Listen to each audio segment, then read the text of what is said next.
bienvenue Sénégal 7 ñu am mbégte ak bànneex di ànd ak yéen saa su ne comme ni ñu koy defee rek rendez-vous Sénégal 7 di leen jox à chaque fois ay invités yu am solo tey nag ñu ngi am plaisir dalal ki nga xamante ne moo di chef de cabinet du ministre du travail di Abass Fall ñu ngi am tey mbégte bu baax di dalal Bouli Galissa aussi mu nekk responsable Pastef fële ca États-Unis moom la ñuy dalal war a ànd ak moom waxtaanee 1 an du pouvoir de gouvernance du tandem Diomaye Sonko ainsi que de sujets d'actualité ñu bàyyi ko rek mu présenté wu ak askanu Sénégal rawatina internetu Sénégal 7 Bouli ñu ngi lay jaajëfal.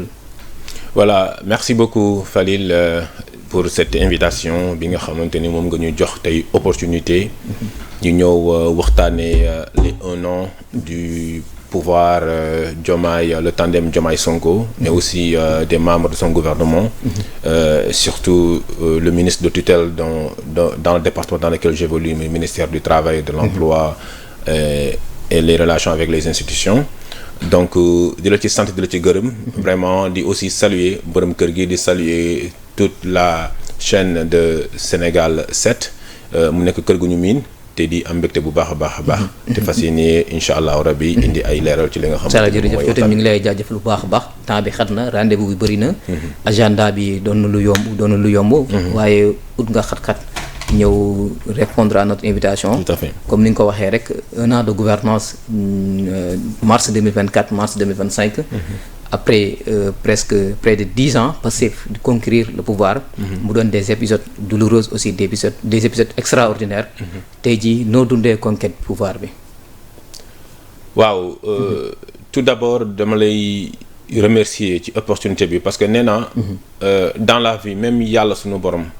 ba mu bëggee defar àdduna ba mu ko defaree ci communication la jaarale lépp loo xamante ni namm na ko ci àdduna boobu mu defar donc nit ci lépp looy def rek communication day nekk opportunité d'éclaircissement opportunité aussi de sensibilisation donc tey opportunité bi nga ñu may loolu ci ni ñu conquête pouvoir bi c'est vrai que 10 ans d'existence ci parti politique nga ñëw ci càmbar ci réew gestu ci réew am ci ay xalaat indi ci ay solutions proposer ko ci ay téere proposer ko ci ay taxawaay proposer ko ci ay jikko ba li nga xamante ni maa ngi fàttaliku ci élection 2019 ñu ngi ko tuddee woon li ñëpp bokk ñëpp jot ci avec la coalition jot na mu évoluer ñëw ba ci 2024 nekk un Sénégal prospère souverain dans une Afrique de progrès conquête bi nag yombul woon waaw c'était une conquête difficile une conquête pleine d'embûches ndëgg sërëx yi bëri woon na loolu ndëgg sërëx yi ci gënoon feeñ yi ci gënoon metti tàmbali woon ci février 2021 dem ba ci mars 2024 donc Falil loolu sénégalais yi du jar sax ñu si dellu si waat parce que xam nañ ko ils ont été témoins mais aussi c'est le prix à payer parfois en politique xam nga quand on n'a pas les arguments qu'il faut pour faire face à une opposition on utilise l'argument de la force te le pouvoir précédent bu fi nekkoon amul woon les potentiels intellectuels les capacités intellectuelles ak un répondant qu'il fallait pour faire face à une opposition critique objective et surtout une opposition qui contribuait à un débat élevé mais aussi à un débat de proposition ñoom ils étaient dans ce repli de force restera à la loi donc mënuñu woon dëkku critiques yi ñu leen doon def mënuñu woon dëkku adhésion bi nga xamante ne sénégalais ñu ngi ko doon adhérer au projet de l'époque donc ils ont utilisé l'argument de la force mu jafe woon te mënoon nañu xaddi ndax xam nga boo nekkee borom njaboot am ay àndandoo wala bokk ci njaboot nga nekk xale donc la plupart les gens préfèrent voilà la paresse wala la facilité pour jot ci yenn yi donc nous on a préféré la persévérance l'endurance et surtout la cohérence dans nos idées parce que on avait aussi ñu amoon ay leaders yoo xamante ni ils sont cohérents ba pare nangu ne lii du yomb donc ñàkk yomb boobu na nag ñu ñëw dund ko xam nga yàlla def aussi sénégalais yi gis ni ñii lu ñu andi xel mën na koo daj mën nañ koo jëfee te ba pare méngoo na ak li nga xamante ne sénégalais yi moom la ñuy xaar donc loolu moo tax conquête pouvoir bi mu nekkoon une conquête à la fois difficile, compliquée, et à un moment même le doute s'est installé même. Voilà, parce que ci ñenn ñi qui n'avaient pas cette confiance non man musuma am doute. D'ailleurs man sama ñàkk am doute justifié na sama ñibbisi ba may ñibbisi loi amnistie amagul. yaa ngi woon États-Unis. waaw ma jël samay bagages. ñibbisi maa ngi egsi fii le 3 veille 4 mars semaine boobu lañ dugal la loi d'amnistie. Donc on n'avait jamais douté parce que déjà au mois de décembre novembre ci 24 début 2024. Nous on avait pensé que ni man j'étais parmi les gens qui avaient dit que parce que élection février la waroon am. Je me suis dit ñun on va aller en élection on va gagner donc puisque mën nga jëndi billet par anticipation. moi je vais acheter un billet par anticipation pour fekkee la célébration de la victoire mais aussi toog fi fekkee le 4 avril. Donc billet boobu noonu après les choses ont évolué situation yi jaxasoo. mais teewul musuma koo changer. changer ko da ko maintenir ko ñibbi si donc on n'a jamais douté. Parce que boo nekkee un leader tu ne doutes pas. Mais cela ne veut pas dire qu'à un moment donné on n'a pas eu peur parce que le courage n'est pas une absence de peur. À un moment donné il y a eu des mois où xam nga da ngay naan ak lu mun a am na projet bi àgg rek. Donc l'idée c'était voilà ëmb bu ñu ëmb lu ñu yore noonu. Premier ministre wax na ko benn jour. mu ne ce n'est pas ma personne qui importe mais projet bi na àgg. na àgg ci Sénégalais yi te àgg ci Sénégalais yi mooy pouvoir bi mu nekk après une conquête aboutie. Donc c'était des moments périlleux mais sant yàlla Sénégalais yi jàpp ko. protéger projet bi. fexe ba tey lu ñuy dund ni man ma mën a jàkkaarloog yow ci jàmm ak salaam toog waxtaanee anecdote yooyu noonu. Donc c'était pas évident. Maintenant après. C'est comme le dit Mame Biram Wathie dans son livre diggante 2021 ba février mars 2024 diggante 2021 ba février 2024 il y a eu des moments de ralentissement et des moments de rebondissement. Mais diggante février 2024 ak mars 2024 il y a une succession benn rapidité d'événement boo xamante ni pour nga toog sax mun koo jàpp lépp sa bopp dafay jafe.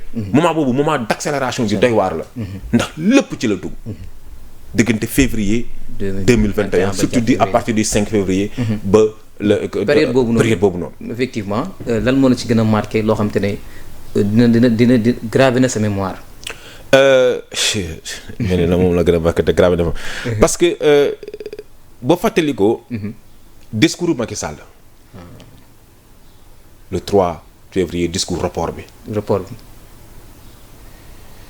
Macky taxaw ne reporté na élection yi. moom Macky Sall mu taxaw reporté élection yi Assemblée nationale favorable ci moom mu amoon 83 députés sur les 165. diggante le 3 ak le 5 ñaari fa nekk ci dox. convoqué nañ ci Assemblée nationale. tafal nañ mbir yi. ñoom ñu entériné rapport boobu noonu. fixer les élections au mois de décembre. 15 décembre. C'était une blessure. C'était un coup de poignard comme le coup de poignard qui a été infligé à la démocratie sénégalaise jour bu ñu tojee mars 2023 bu ñu tojee vitre auto Ousmane Sonko.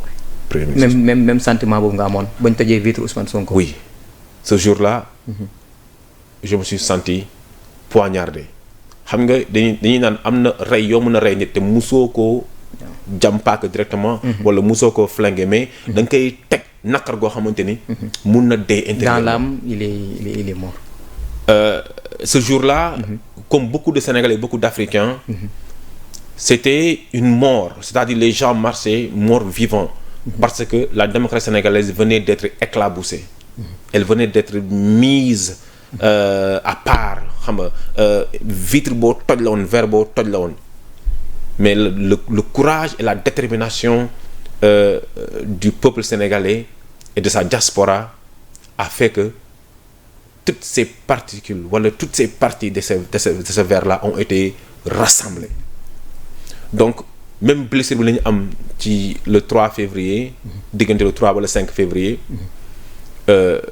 yàlla def aussi dëkk bi c'était un piège boo xamante ni fallait l'éviter parce que Macky voulait coûte que coûte le chaos mais Pastef voulait coûte que coûte les élections. Et c'est là le prix qu'on a payé, c'est la non-candidature du président Ousmane Sonko. Mais da ngay gis ni intelligence moo gën force. Voilà. Parce que am na fooy toll boo nekkee njiit da ngay allier à la fois courage et intelligence. Et on a eu des leaders intelligents. On a eu des leaders courageux et on en a toujours. Donc moment boobu marqué na ma trop moment report bi.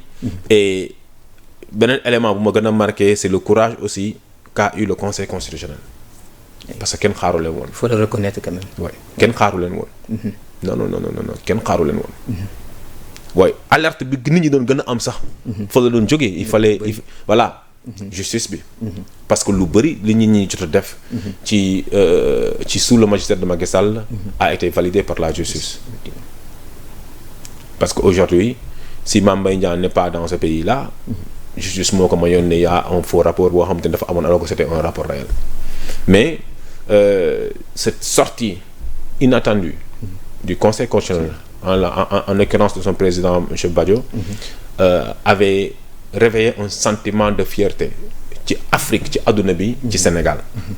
Donc c'était des moments qui nous ont beaucoup marqué et on n'oublie pas aussi que ni jamono boobu noonu li waraloon rapport bi ak li waraloon jiixi jaaxa boobu noonu au-delà de l'incompétence du gouvernement de Macky Sall ak de la persistance et de la persévérance du PASTEF et de ses alliés. C'était que ni ñoom il fallait que ñoom ñu génn élection yi parce que lépp lu ñu jotoon ci rapport lépp lu ñu jotoon ci jàngat. dañ leen waxoon ni. élection ngeen dëpp ko ñàkk ko dëpp gaañ ko génne. c'est cuit. loo ci la mu ci mën a def gaañ leen di gagné. ñu accuser ay magistrats de corruption. Effectivement. Des dignes magistrats. Non, en fait c'est là du Sénégal il faut. En fait il y a beaucoup de choses que yu ñu Macky Sall doit. Régime Macky Sall c'est vrai que ñu ngi focus sur lu bëri mais dafa am lu bëri loo xamante ni dañ ko yoral askan wi. Ils doivent rendre compte. ci ak. mais ana dossier boobu de hauts magistrats accusés de corruption mu dem ba ñu nar a cee tuxal. élection présidentielle ñu dem ba ci assemblée nationale voté ci. ay bakkan dee ci donc. C'est quand même une conquête où il faut rendre hommage au peuple sénégalais et la détermination, comme je l'ai dit, du leader et des leaders de PASTEF. Parce que bu dul woon loolu xam nga tamit askan pour mu jóg il faut mu am ci ko mu gis boppam. Parce que askan ak politique seetu la rek. boo seetoo boo gisul sa bopp rek doo ci bokk. donc suñu taxuloon rek. tey mënoon nañu wax leneen.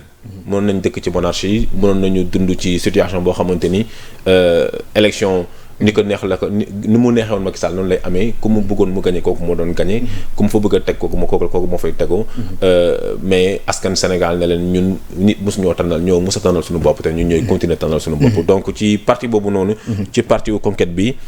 événement yooyu ñoom ma marqué. mais surtout aussi la détermination de nos leaders et la sortie de nos leaders. Oui, la sortie ci mois de mars bi ci 10 jours élection yi waaw sortie boobu j'étais jour bu ñu waree jàkkaarloo alxamis bu ñu jàkkaarloo ak taskatu xabaar yi. ci peu de personnes yu amoon accès ci salle bi jour boobu noonu yàlla dimbaloon na mu bokkoon ci peu de personnes yu toogoon jour boobu sax maa ngi fàttali maa ngi toog ak l'actuel ministre de la fonction publique Olivier Boucal. feggoo suñu wet ak kii nu mu tudd sax Mara Niass mu nekkoon aussi suñu wet toogoon noonu ba actuel premier ministre duggee ci salle bi moom moo jiitu président nekk ci ginnaawam ba président ñëwee moom balaa muy toog mu dafa taxaw wane ni en fait Diomaye mooy Sonko mooy Diomaye mais aussi Diomaye mooy suñu candidat man lépp lu ma amoon ci cër. delloo naa ko mu sëkk nekk naa bay faalu exécutant wu receveur d'ordre jëmm ji taxaw candidat à la présidentielle comment dirais-je de mars 2024. te bis ni ki tey moom mooy sama patron. loolu aussi ça m'a beaucoup marqué. alors yaa ngi raconté des péripéties. mu doon ay obstacles. 10 ans de conquête. Finalement 24 mars 2024 yàlla defal leen ndam. avec 54% ci ba sénégalais jox leen confiance. tey ñu ngi ci une première année de gouvernance du tandem Diomaye Sonko. du ñu wax bilan parce que teel na trop. sa impression globale rek nga tënk rek noo gisee depuis 1 an ba ngeen ñëwee yor dëkk bi noo ñu ko mën a tënkalee rek. c'est une appréciation boo xamante ne peut-être nit ñi ñuy seetaan bëgguma ñu gis casquette politique bi. damay factuel ci li may wax nii parce que damay bëgg. tamit ñun duñu mus a dox ci lu factuel dañu mus a dox ci benn langage de vérité entre ñun ak sénégalais yi. mais Falil sans me tromper. c'est un sentiment de satisfaction. ne ma lu tax mu nekk sentiment de satisfaction. Falil nga jël nguur gi ñu installé la un certain 2 avril 2024. motul 3 semaines nga organiser le premier conseil interministériel ba ñu tey gouvernement bi. mais nguur gi ñi ñu ci tànn ñëpp ñu yóbbu la ñu tàggat leen. il y a une formation des membres du gouvernement. mais aussi mu nekk loo xamante ni des jeunes sénégalais. mu nekk aussi un record 25 ministres. nga songu li gënoon jàmp jamono boobu noonu. parce que avril mai ñu ngi waxu nawet. nga fekk nawet bi ak baykat yi ak ñi nga xam ñoom ñooy sekk mbirum intrant ak yooyu ñu nekk ci ay jafe-jafe nga éponger seen dette. accorder 20 milliards supplémentaires. ñu ne déet gulet gars yi ne ñi kenn ñu tàmbalee macha allah nga ne déedéet xaaral ma dugg ci côté santé bi. nga éponger la dette de la santé ñu ne déet tabaski song la tabaski taxaw màggal taxaw nga fexe sénégalais yi am un approvisionnement en mouton mais au-delà de cela nga créer les conditions sécuritaires yu favorable loolu ñu ne déet nga ne secteur de la santé secteur de l'éducation nga am un ministre Moustapha Bamba Guirassy qui fut directeur de campagne de la coalition avec un dynamisme et un recensement de l'ensemble des enseignants gars yi nañ dem ci ay réformes nañ woo nañ taxaw nañ xool nañ def taxaw seetlu. Aujourd'hui on a recruté 1000 enseignants ñu jógee ci loolu nga ne le président qui sort def discours à la nation waxtaan nag suñuy mbokk sénégalais ak naataangoo yi discours à la nation boobu noonu ça m'a beaucoup marqué parce que c'était la rupture. mais avant loolu ba ñu falee président dafa def lu kenn mësul def maanaam démissionner de toutes les responsabilités politiques yu mu amoon tëddee njaaxaanaay nekk ce jour-là le président de tous les Sénégalais et de toutes les Sénégalaises est un modèle et un exemple pour l'Afrique et pour le monde. mu def un discours aussi quand il s'adressait à la nation un discours rassembleur, un discours qui se projette, mais un discours qui donne aux Sénégalais et à la Sénégalaise la fierté d'appartenance à ce pays.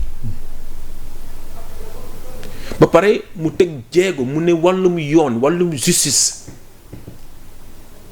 dootu ñu nangu kenn et il le dit en disant même à ses propres hommes yu mu dénk responsabilité même dans l'intimité de vos bureaux et la probité est restée transparente ñu ne déet ñu gis koo xamante ni respect bu mu jox mag ñi firndeel ko ci julli bu mu julli ci grande mosquée effectivement ak yeneen ak yeneen ak yeneen Sénégalais yi gis benn changement bu am solo bu lalu ci jubal jubbanti ñu ñëw fegge loolu ci li ñu jógee ci ñeenti at yi nu mu taree ak li ñu conquête ñun ci 10 ans yi mu ne balaa ñoo def benn waxtaan nañ def assise de la justice donc c'est un an boo xamante ni boo ko doon topp da ngay ne secteur boo taxaw rek mun nga ne gàcce nga la am te ci assise yooyu noonu mu invité ci non seulement les acteurs de la société civile mais les juristes ak les anciens ñu fi nekkoon mais aussi les partenaires internationaux ñu ne déet mu ñëw lépp lu dem ci wàllum jëflante ak doomu aadama ak xale yi ñu gis ni tey ndaw ñi ni ñuy fréquenter biir palais daanaka mun nañ ne presque ñaari ba ñetti visite am na ci ay ndaw pour mu jox leen gëdd ñu protéger renforcer li nga xamante ni mooy le fonds qui est accordé à le fonds international mais ba mu joxee directive yooyu noonu dafa ñëw confirmer wu c'est la sortie du premier ministre Ousmane Sonko lors de sa politique comment dirais-je déclaration de politique générale le 27 décembre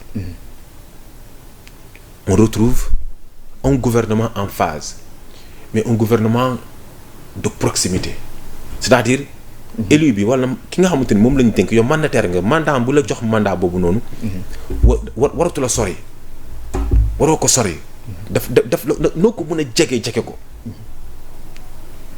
président mbënd am na fi dans le nord du Sénégal mu jóg am taxawi récemment ba ñuy lancer l'économie solidaire avec les coopératives Koumpentoum le premier ministre on a vu une délocalisation des actions de l'État mais ci biir déclaration de politique générale bi tu retrouves un premier ministre avec les 7 axes d'abord cette fierté sénégalaise ce made in Sénégal cette confiance à l'intelligence sénégalaise nga retrouver ko ci mais nga retrouver benn aspect boo xamante ni dafa mës a nekk jeexi jaaxa ci sénégalais yi c'est la citoyenneté fiscale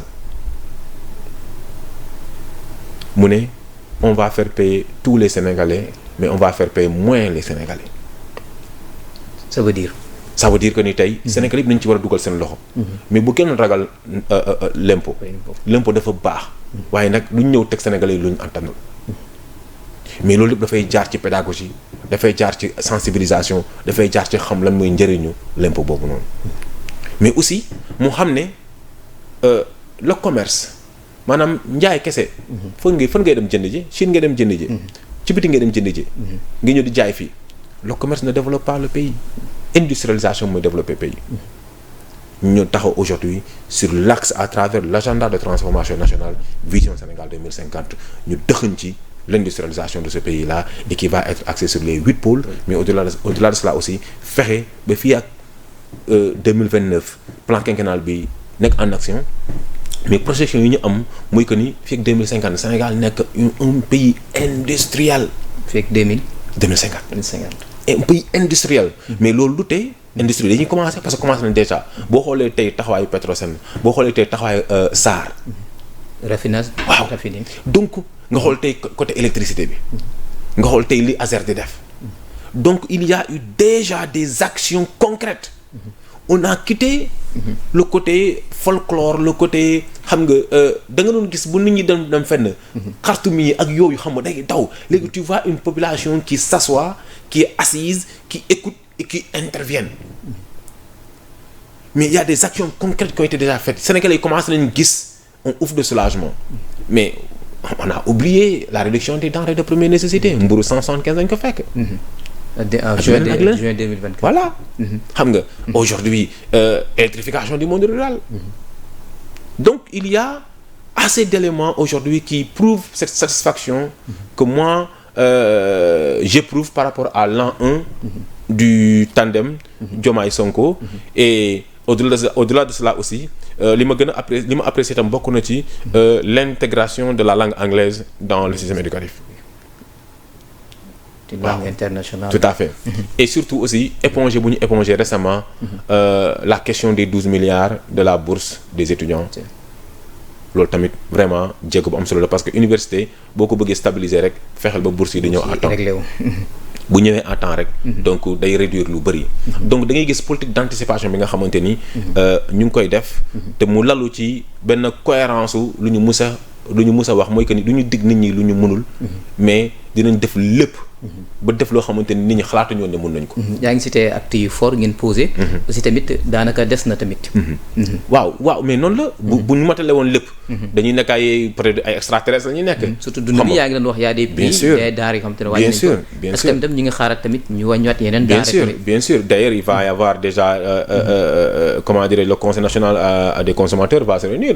donc état bi nit ñi déjà en fait am na ay actes yu da ngay gis ni. soble daaw ñu ngi ko jëndee presque 16000 saako bi. xam nga ren soble bi récemment avant quelques mois ci ginnaaw mu ngi woon ci 13000 donc wàññeeku ñu ngi doon am léegi nit ñaa ngi wax 10 000 man rek sama petite sœur mu ngi doon ñibbi vendredi bi passé man maa ko dem jëndali soble ak pomme de terre.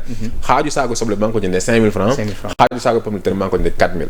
donc loo xamante ni mu ngi nekkoon 16000 ba 17000 ci pomme de terre ak ci soble. donc déjà am na une moitié de réduction xam nga sur certaines denrées yoo xamante ni bu koor jotaan dana nekk jafe-jafe ci askan bi. donc vraiment on est face à une positivité vraiment favorable au gouvernement. Maintenant il y a beaucoup de choses à faire. xam nga il y a beaucoup d'actions à continuer. On n'a même pas parlé de comment dirais-je. Oui on n'a pas parlé aussi sur le côté financier tey situation bu ñu fi fekk malgré ça nga am ba pare waaw nga am yooyu yëpp nga am lu positif yu mel nii. mais ci beneen côté bi aussi sénégalais yi tey ils sont face à des situations yoo xamante ni ñu ngi koy jëm atténuer mais tey képp ku doon utiliser ay woyofal ak yeneen yi wax dëgg yàlla gis nga soppeeku bu bëri. xam nga dëkk moo diroon ko ni ñii dafa xawoon sedd dafa xawoon kii mais tàngaay bi ñëw na Sénégal lu muy sedd ba nga xamante ni yow sa courant dafa xaw a wàññi ko bëriwul. parce que électroménager ba léegi yow bu fekkee fay nga sa climatisation mais sa frigo day dox ba léegi pour ñenn ñi y a beaucoup d'utilisation d'énergie mais aujourd'hui on a vu quand même un impact très positif xam nga ci côté boobu noonu. et récemment le ministre de l'hydraulique aussi wax na ni on va vers une réduction de la comment dirais-je du coût de l'eau xam nga te loolu aussi ça se justifie parce que mënuñu dëkk ci kaw ndox wër ñu xam nga ba pare ñu nekk sur une superficie de 196 000 kilomètres carrés am ay eau de source et tout ça te ñu am jafe-jafe ndox alors que des pays ou bien des zones yoo xamante ne vraiment ndox amu fa sax ci ay c'est des zones désertiques ñu liggéey def ay investissements yu coûteux ba pare ndox nga da mooy cher foofu noonu donc yooyu yëpp dañu Sénégal nguur gi mu ngi dem ci jéego yooyu noonu donc c'est salutaire. kon donc l'espoir est permis. non mais l'espoir n'est même pas permis l'espoir est là. Ah oui. L'espoir est là. Ouais. Très rapidement rek dañuy dugg sa ministère du travail wàllum liggéey. rawatina chômage ndaw ñi ñu bëri yàkkamte nañ am liggéey. gis nañ ni ñëw ngeen héritage ministère boo xam c'est stratégique. surtout ci wàllum li nga xamante ne diggu ngeen ko ndaw ñi. liggéey état des lieux bref nan ngeen fekk foofu rek ak yan jéego ngeen teggum ci diggante at bi. waaw jërëjëf ci laaj bi. ministère la boo xamante ne ñun balaa ñuy ñëw. gëdd bu ko gouvernement daan jox bariwul woon. ndaxte dañ ko daan dénk la plupart ay alliés maanaam bu ñu laajee dañuy naan allié bee laaj. pour nga xaw a atténuer voilà politiquement pour nga xaw a atténuer toute responsabilité bi. mais ci ngay xam ne gouvernement yu antécédents yi. en fait xamuñu woon gëddu ministère bi. réew boo wax balaa ngaa lijjanti dara liggéeykat yi ngay wax ak ñu joxe liggéey. ndax réew pour mu am fu mu nekk ak lu mu mën a am. liggéeykat yi. ne production bi. voilà donc liggéeykat yi ñoom ñooy mën a yóbbu dara kër ga. bu fekkee réew mi amul liggéey amul ay ñuy yëngu réew boobu noonu amul survie amul moyen de survie. donc importance bi ko nguur gi jox. le gouvernement tandem Diomaye Sonko moo tax ba ñu ñëwee. ñu ñëw récupérer ministère bi. dénk ko suñuy ñoñu bopp. avant le ministre actuel monsieur Abass Fall di agsi ci ministère ba Yankhoba Diémé moo fa nekkoon. donc Abass ñu ngi ko nommé le 3 décembre 2024 ci ministère bi mu nekk loo xamante ni ba mu ñëwee ak tey wax dëgg yàlla fekk nañ fa ay jéego yoo xamante ni son prédécesseur def na ko fa Yankhoba Diémé ñu ñëw ministre bi ci diggante bi ba mu toogee ak tey on a trouvé d'abord l'homme parce que le ministère a besoin d'une personne qui a un sens d'écoute, d'une personne qui a une capacité de dialogue, d'une personne qui a une capacité managériale de pouvoir fédérer, mais surtout rassurer les partenaires, à la fois sociaux, avec le patronat mais aussi les partenaires internationaux. Et ces critères-là se retrouvent en la personne du ministre actuel. Pédagogue là. te yàlla comme si da ko sóoraale woon ne day egsi ci rôle bi parce que même quand il était à l'Assemblée nationale il a beaucoup fait pour les travailleurs surtout pour les inspecteurs du travail et les contrôleurs. Alors mu ñëw recevoir les inspecteurs du travail bokk na si audience yu mu njëkk am ci ministère bi. Ce sont les inspecteurs du travail. Les inspecteurs du travail parce que tey boo seetee au niveau national on a 117 inspecteurs du travail c'est-à-dire inspecteurs et contrôleurs réunis. muy déficit oui muy un déficit.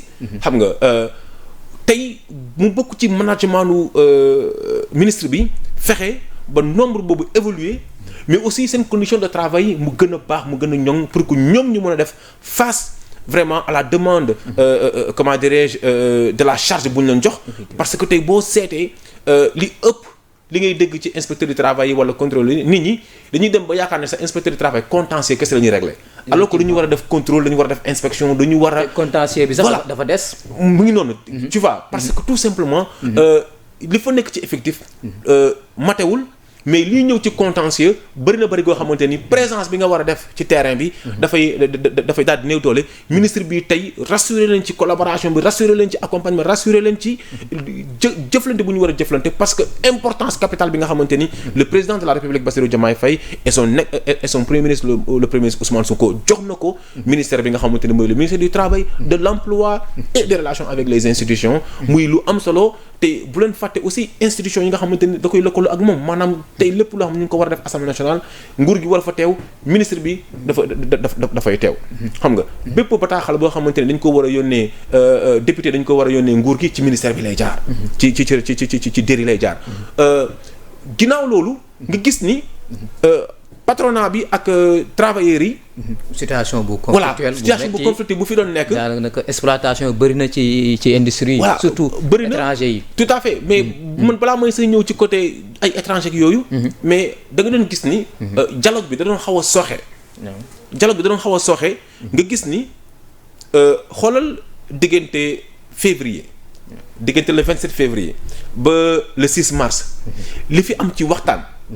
ci ministre bu ñëw décembre. continuer li nga xamante ne moom la ko ki mu fa feegoo noonu tàmbali woon. moom mu ñëw ba mu recevoir ay syndicats travailleurs yi. li nga xamante ni moom mooy inspecteurs yi ak contrôleurs yi. mu recevoir aussi les centrales. waxtaan ak ñoom mais ci lañ jëm ci la convention tripartite. bi nga xamante ni dañ ko def ci kanam sénégalais amul tëju ci biir bureau. amul lu ñuy làkk amul lu ñuy ndëbb. woo ñëpp woo acteurs yi woo aussi ñuy subir. li nga xamante ni moom mooy jeexitalu. syndicats yi. jeexitalu travailleurs yi mais ak état bi. et y a une élève qui a même pris la parole au niveau du Grand Théâtre. mu doon une première fois dans l'histoire. donc te loolu yëpp ñu ngi ko def ci sous la tutelle à la fois comment dire qui a été présidé par le premier ministre Ousmane Sonko mais sous la tutelle du ministre du Travail. Un travail excellent, un bilan satisfaisant de la part du ministre du Travail monsieur Abass Fall qui montre encore une fois sa capacité de dialogue, son statut et sa compétence de management, mais aussi surtout sa capacité d'écoute pour mettre à l'aise les partenaires pour que ñu mën a continuer nekk autour d'une table. Et loolu dafay da ngay gis ni ci moins de un mois, on est arrivé à des conclusions et à ratifier des choses yoo xamante ne vraiment nit ñi xeex nañ koy ati parce que boo xoolee le 27 te avant le 27 ay pourparlers am na ba ñu dem ci waxtaan tripartite yi nga xamante ne premier ministre ñëw na mu nekk un dialogue franc xam nga centrale syndicale yi jël kaddu gouvernement bi jël kaddu travailleurs yi jël kaddu ñuy subir étudiants yi élèves yi jël kaddu ci loolu waxtaan yi ñu tënk ko mais le 6 mars mu am suivi moom suivi ministre bi recevoir encore bureau au ministère les centrales syndicales ci calendrier boo xamante ni ak li fay am ci xat-xat yëpp ak li fay am ci liggéey ak li fay am ci nga xamante ni mooy yeneen activités yi ñu nga jógee ci loolu am 6 mars le 10 mars ministre war a jóge fii war a dem au niveau de Suisse Genève pour dem fekkee li nga xamante ni mooy le conseil d'administration de l'organisation internationale du travail mu dem fa tamit wanewaat rôle du Sénégal wanewaat yaakaar bi nga xamante ne Afrique am na ko ci Sénégal mais aussi surtout mu porter ce manteau cette posture là d'homme de dialogue mais de voix du continent parce que encore une fois je le dis ñun on a dit un Sénégal souverain prospère dans une Afrique de progrès jour boobu noonu à la 353e session ordinaire du conseil d'administration de l'OIT au niveau du BIT muy bureau international du travail mi nga xamante ni foofu tamit ñetti parti ñoo fa nekk muy patronat bi travailleurs yi ak nguur yi xam nga ak les gouvernements xam nga te foofu ñëpp fa tolloo doole kenn jaayal kenn doole xam nga jour boobu noonu le ministre portait fa le débat sur le droit du travail xam nga sur le respect de certaines conventions mais aussi surtout la migration des travailleurs mu nekk loo xamante ni yow mënoo ko def de façon isolée à un moment donné il faut qu'il y ait un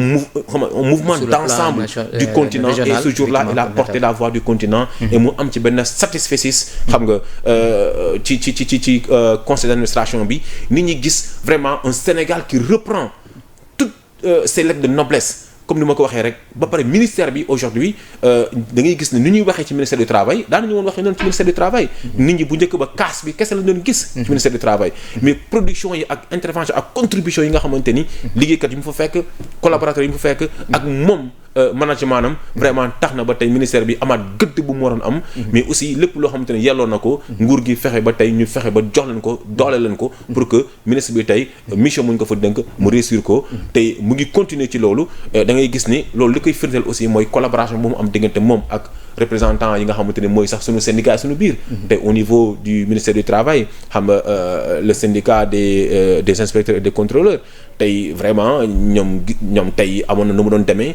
mënoon nañu wax ne ñoom ñu ngi grève mais wax dëgg yàlla ñu fekk ci ministre benn sens d'écoute benn capacité d'anticipation benn management boo xamante ni permettre na leen vraiment ñu am ay consensus ñu waxtaan ñu dem ci ay situation d'apaisement ci pacte social boo xamante ni au-delà des centrales syndicales mais au sein du ministère aussi ministre réussir na ko ci wàllu management te waxtaan bi wax dëgg yàlla mu ngi gën a wéy te nit ñi ñu gën a xool ni ñuy gën a rafetalee liggéey bi te du weesu tamit sénégalais yi nga xamante ni tey fekk nañ leen situation de licenciement effectivement xam nga tey ku wax travail wax licenciement xam nga donc ñooñu aussi seeni dossier tey ñu ngi koy suivre bu baax a baax aussi tamit ci li nga xamante ne maa ngi ko doon wax léegi ci la ñuy xam naa ci la ñu tëjee question bi par rapport ak sénégalais yi employés ouvriers yi nekk ci industrie ci surtout ci multinationales yi daanaka seen ak yelleef daanaka dañ koy salfaañe tout à fait loolu daf lay woon tey déficit bi nga xamante ni comme ni ma ko waxee rek inspecteurs yi am nañ ko ci maanaam dañoo am tey un déficit d'inspecteurs tey boo xoolee Dakar ñu ngi naan entre 20 ba 27 inspecteurs à la fois inspecteurs et contrôleurs ñoo fi nekk donc alors que entreprise bu nekk lu mu bon ci at bi war nga mën a am visite même bu fekkee benn yoon la mais lu mu bon war na mën a am ñaari yoon mais bu fekkee yow contentieux yaa ngi ñëw te yow ñoo war a xool contentieux yi mais aussi ñoom ñoo war a dem ci terrain bi donc xam nga dafay am jafe-jafe tey ministre rassurer leen ci accompagnement état bi pour que tey ñu fexe ba condition de travail yi parce que aussi inspecteurs yi ak contrôleurs yi il faut nga retenir leen ci comment dirais-je au niveau de l'inspection boo xoolee yeneen corps de métier yi man na par exemple boo demee douane boo demee impôt et domaine ñooñu doo gis benn genre saignée buy am ci seeni liggéeykat parce que peut-être seen condition de travail macha allah te tey ministre mu ngi liggéey pour que ñu fexe ba mettre leen dans des conditions de travail excellent xam nga comment dirais-je pour que tey ñu mun a maintenir suñuy agent mun a maintenir suñuy inspecteurs mun a maintenir suñuy contrôleurs mais au-delà de ça bu ñu leen maintenir ñu mun a renforcer seen taxawaay pour que tey entreprise yëpp ñu mun a sentir la présence de ces derniers là parce que c'est liggéey bu mucc ayib tey munoo même bu nekkuloon contentieux sax pour dem rek tey boo amoon inspecteur du travail bu mënoon dem ci bërëb liggéeykaay yi mun na anticiper crise sociale yu bari ndax dina mën a toog ak liggéeykat yi dina mën a toog ak ñuy joxe liggéey dina mën a toog ak syndicat yi dinañ mën a te ñun loolu mooy suñu point fort. J'ai les premiers xam nga oui parce que nous on n'attend pas on anticipe c'est un gouvernement d'anticipation et un gouvernement de projection et surtout un gouvernement de proximité. Donc aujourd'hui et tout cela se réunit autour du ministre monsieur Abass Fall et les questions de licenciement aussi c'est des questions yoo xam ne nit ñi duñ ko daw c'est des questions réelles yu fi nekk te tey cabinet wu ministre bi ministère bi inspection yi nit ñi ñu ngi taxaw di ci def liggéey bu mucc ay bien sûr parce que sénégalais ñu ngi def réclamation tout le temps te réclamation yi noonu ñu ko recevoir tey boo ñëwee ministère du travail par exemple ba dëgg yàlla ñun fexe nañu ba ministre dañoo jot ay instructions yu claires fii bépp sénégalais bu fi ñëw def demande d'audience dañ ko war a traiter mais au-delà de traiter ces audiences là dañu war a fexe ba sénégalais bi xam ne lu mu fi déposé ñu ngi koy topp c'est en cours te suivi bu ci am comme mu négatif comme mu positif da ko war a xam dañuy gis parfois ni déposé benn mbir fenn ñu ne la man kenn woowuma kenn tontuwuma kenn lijjantiwuma. Au ministère du travail le ministre est clair, net et précis sur ça. Non, il faut de un parce que aujourd'hui on est là pour les Sénégalais.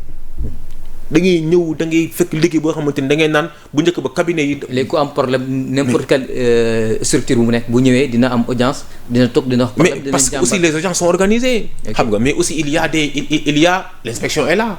ku war a dem inspection ngay dem. xam nga voilà ku war a dem ministère ngay dem ku war a dem ci direction de l'emploi ngay dem. xam nga donc le ministère est bien organisé. xam nga ku war a dem DGTS xam nga di nga fa dem. fekkee sa problème IPRES la caisse de sécurité xam nga tout est organisé fi nga war a dem fay dem bu fekkee sa dossier ministère la war a ñëw wala yow sa audience ministère la war a ñëw boo ñëwee bu fekkee ñun ñoo war a traiter sa dossier wala nga par advertance par erreur yenn agence yi day am lenteur dañuy préférer dem ci ministre bi. xam nga par erreur mun nga yónnee audience par erreur mun nga jël sa audience nga bind nga def benn demande nga ñëw nga agsi ñun ñu gis ne li ñuy traité nii ci beneen institution la waroon dem ci beneen direction la waroon dem. mais ci dañ lay koy toppatool xam nga orienté la ne la fii ak fii la war a dem. donc vraiment mu nekk un travail fluide un travail de proximité un travail de disponibilité.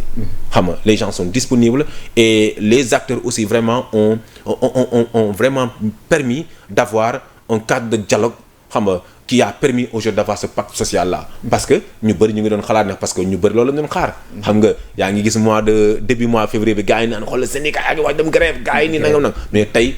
am nañ ba positivité amee. gisoo ko ci rebondir. c'est parce que dafa am ñoo xamante ni ñu ngi jóg bis bu ne lu ñu bëgg mooy jafe-jafe ak guuta pour que nguur gi nekk ci. c'est des opposants aussi ñu ngi seen rôle mais non pas seulement des opposants parce que aujourd'hui il y a des gens qui doivent relater certains faits. xam nga si on ne parle que de grève. si on ne parle que de mouvement social. maintenant s'il y a un pacte social on n'en parle pas. s'il y a une stabilité on n'en parle pas. xam nga donc aujourd'hui vraiment ce leadership là se retrouve aujourd'hui au ministère et à travers ce ministère là la personne morale de ce ministère c'est-à-dire le ministre Abass Fall. et je trouve que vraiment au niveau du ministère un travail excellent est en train d'être fait. et je vais terminer en parler avec li ma doon évoqué ci OIT bi li mu fa def parce que OIT vraiment da ngay gis ni kuréel la boo xam kuréel bu am solo la. kuréel bu am solo la. xam nga dem fa def sortie bu am solo boobu noonu ci turu Afrique xam nga yëkkati raaya Sénégal. day wone que ni du rek comme jamono bu njëkk ba ñu bindal discours nga ñëw lii rek dem. mais day ànd ak management ànd ak capacité d'écoute et de dialogue mais surtout ànd ak capacité de projection ak capacité de convaincre xam nga ñi nga xamante ne ñoom nga sekkal waxtaan. et il a fait vraiment une participation excellente au niveau de ce 353e sommet du conseil d'administration de l'OIT. waxtu bi xool nañu daanaka 5 minutes moo ñu dese. dañuy def rapidement rek terminer ak suñu deux questions en septembre le premier ministre face à la presse. mi ngi doon wax ne y a une dette cachée. daanaka lu ñu doon xaar ci dette bi c'est plus de 18 000 milliards. mu egg ci 99,7% du PIB. tey FMI ñu am ci ay informations représentant FMI Sénégal muy confirmer li nga xamante ne le premier ministre Ousmane waxoon na ko daanaka une dette cachée de 4200 milliards mu toll ci 7000 milliards de dollars. tey ba nga jotee information bi noo ko jàngatee. waaw. J'espère que ça sera la une de tous les journaux. Aujourd'hui il y a des gens qui ont un peu répété et qui ont relayé l'information mais demain que ça sera à la une de tous les journaux parce que am na ñu fi taxaw am audace mettre en comment dirais-je en apostrophe ou bien mettre en cause la Cour des comptes ba PM di génn aussi am na ñu ne noo day politique. FMI moom du politique te parce que am na ñu fi taxoon ne non ay FMI moom xam nga boo waxee lii maanaam ba PM génne. ñu ne ay institutions yu mel ni FMI xam nga. ñooñu mënuñ fi nekk nguur gi di jalgati. aujourd'hui c'est la FMI qui vient et qui confirme mais Falilou. plus de 4200 milliards. imaginez tuuti rek. tey sama parent bi nekk Thiara dans la région de Kolda jeune bi yeewoo ginnaaw raay. ak l'enfant de Maleka Diaw et de Dindé Ferlo qui se réveille, qui n'a pas accès à l'eau potable, qui dans sa classe, il est dans un abri provisoire. Cette femme du Waalo et de Oussouye qui n'a jamais vu un gynéco, qui n'a même pas accès à des tissus hygiéniques. 4200 milliards, le changement que cela pourrait apporter dans le secteur de la santé et dans le secteur de l'éducation.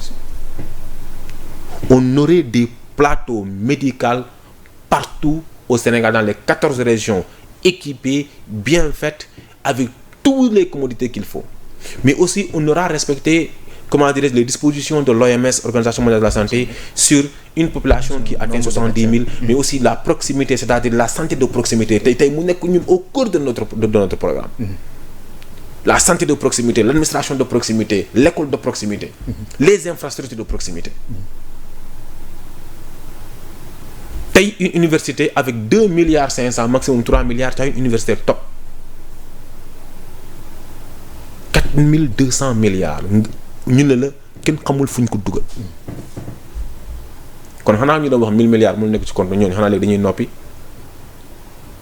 En fait, on a eu des gens, moi j'ai dit ça, Macky Sall et ses acolytes n'étaient pas seulement des braqueurs du trésor public. En fait, c'était xam nga comme money heist yi ngay seetaan maanaam le braquage des banques, des trésors là. En fait, c'était des spécialistes de la désorientation budgétaire et du vol des deniers publics. te amul lu gën a doy waar, crime bu gën a doy waar que jël alalu jirim wala alalu askan. mais wala dette bi fu mu toll. 99%. ginnaaw loolu ñu ne la gars yow ñi randal nañu. mais en fait ana yërmande bi. Sénégalais yi dañu war a yeewu ku nekk bind sa buntu kër président Diomaye Faye, premier ministre Ousmane Sonko ak seen nguur gi yëpp jërë ngeen jëf ne alhamdulilah ala kulli xaal ba ñu yàlla mayee njiit yi. parce que nit ñi ils avaient crié au scandale ne kenn du xalab sa réew waaye bu ñu la joxee boutique. nga war a gali wala hérité boutique bi war a ci def vente te nga am patron moo xam dafa la war a contrôler. boo ñëwee doo def inventaire boutique bi pour nga xam ci yenn base ngay jëlee boutique bi lan nga fekk ci boutique bi quel est le disponible lan mooy sa actif lan mooy sa passif boo fekkee passif doo ko wax da nga koy wax. Sénégal comme ni nga ko am na ay conséquences par rapport à notation Sénégal. mais bien sûr. mais mu am conséquence boobu noonu. xam nga man. dañ lay naan Sénégal sutura da ngay gis sa ku tawat sax ragal la waxu nit ñi. ak situation bi. du ko wax kenn ci njabootam. médecin bi sax da koy bu ko xamee da koy ragal a wax parfois mais nit ki bu tawatee na ko xam wax ko te yow miy tawat te tawat bi laaj de un tawat balaa muy nekk médical maanaam balaa santé di la faj. communauté bi. ànd ak doomu aadama yi yërmande bi bu la nit ñi di woon jege bu ñu lay jege boole bu ñu lay boole seen bopp loolu kese mën na laa faj mais boo ko waxul sa jàngoor ni ñu lay fajee. boo waxul li nga fi fekk nu nit ñi di amee patience nu la nit ñi di gunge ci sa projet mais dafa am ñu la fal 54% ñoo la fal te ci biir 54% ñu la fal noonu am na ñoo xam te ne tey lañ gën a dëggu te am na ñoo xam falu ñu la woon tey dañoo adhéré ci li ngay def kon les certains brebis galeuses là ñooñu dara ñoo déglu jàngoor daal des koy wax ngir paj ba yomb. dañuy terminer rek ak actualité. TFM bu ñu leen invité tey di nga dem. man. déedéet. wala. bukki bu yabee waxambaane. ci doxin bal man xam nga je suis conséquent. man ba ñu invité Chérif bokk naa su njëkk génne ne warul dem ci TFM. parce que moom posté woon na ko sax. Badara. ak waa TFM xam nga y a une responsabilité individuelle et une responsabilité du groupe. quand on est en direct y a les aléas du direct. mais ñu nekk ci réalisation yi ak yeneen production yi tamit war nañu am capacité nit bu yëkkatee kaddu. surtout mu yëkkati kaddu baatu nit wax diw nangam diw day nangam. loolu baat yooyu war nañoo mën a fexe nuñ koy mën a daggee ba pare nag ñu interrompre wala CNRA mën a couper signal boobu. direct du yomb surtout mu signalé ko loolu rawatina loolu émission bu ñu ko doon diffusé waat wala ay experts ñu ko ci dagg di ko ci dugal. loolu du dëgg du yoon. jàpp ni maa tey la. xam nga démocratie. ce n'est pas égal à insolence. man tey war naa mën a feggoo fi ak borom xam-xam war naa mën a ñëw taxaw fi nit wax ma xool mën ak nit ñu bañ ñu am désaccord bu am solo. mais le désaccord va toujours rester dans le cadre d'un débat contradictoire du mus a nekk dans un cadre d'insulte te pourtant nañ ne ñii jubawuñu ñii vraiment dañu am ay idées yu différentes mais ku ci nekk di nga am public boo xam ne da lay topp dina la déglu te bu ñu paree ñu joxante loxo sant yàlla parce que ñoo bokk Sénégal mais aussi kaddu yu ñuy yëkkati dafa am ndaw yu ñuy yar donc il y a une responsabilité vraiment du groupe Futurs Médias qui est engagé dans cette sortie et qui est carrément vraiment pas professionnel du tout mais qui est en porte-à-faux avec même le code de la presse qui a été voté en 2017 mais aussi surtout la responsabilité de la CNRA est engagée oui pour un respect des cahiers de charge et des contenus yi nga xamante ni nit ñi dañ ko war a yëkkati ci biir plateau yi même su fekkee direct yombul mais nit bu fekkee wax na ci pendant fukki minutes juróomi minutes ak lu teg mu continuer ci benn logique rek loolu moom ku wax ci benn seconde mu rëcc la loolu garaawul voilà donc man côté boobu noonu yaakaar naa ni je suis tout à fait en phase que ñenn responsable yi ci parti bi ñu bañ a dem wuyu ji mais cela ne veut pas dire que ni benn boycott éternel lay nekk mais tey ni ku ci nekk sa doom dina toon ci biir kër gi nga yar ko bu doxee ci ni nga ko bëgg ni nga bëgg mu doxee mais voilà dootul amati problème parce que aussi c'est de notre effort aujourd'hui d'assainir comme est en train de le faire le ministère de la communication et des télécommunications xam nga monsieur Alioune Sall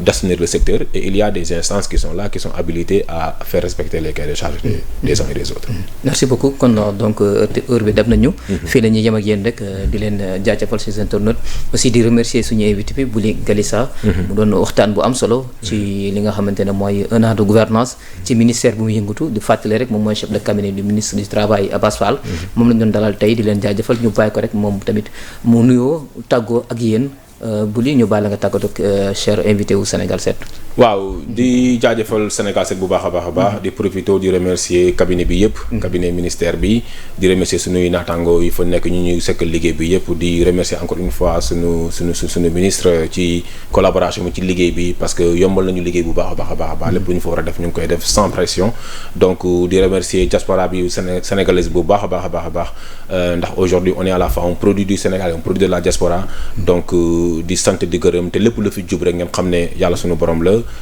lépp loo xamante ni dëgg na fi rek ñu ngi koy jéggalu te profité en tout cas ci fin wu mois de Ramadan bi di ñaanal Sénégal yëpp jàmm borom kër yi ci kër yi soxna yi vraiment yàlla yombal lépp pour njaboot ji mais aussi di ñaanal sunu mbokk chrétiens yi ci 5 ans de carême bi nii yàlla gën leen yombalal mbir mi et que ce dialogue islamo-chrétien là aujourd'hui cette cohabitation que nous avons et qui est unique au Sénégal ñu gën koo favoriser te yàlla na lépp loo xam dafa dem aussi ñoom ci seen consommation muy tëgg bi muy lépp ñu gis vraiment une réduction très favorable pour que aujourd'hui toutes les familles soient à l'aise et que ñu bañ a am benn pression ci li nga xamante ni moom mooy fête yu ñu jëm donc di la jaajëfal baax a baax Falel ci invitation bi et di sant di gërëm ñu ngi lay jaajëfal bu baax a baax donc on se donne rendez-vous si beneen numéro fii ci Sénégal 7 rendez-vous Sénégal 7 à bientôt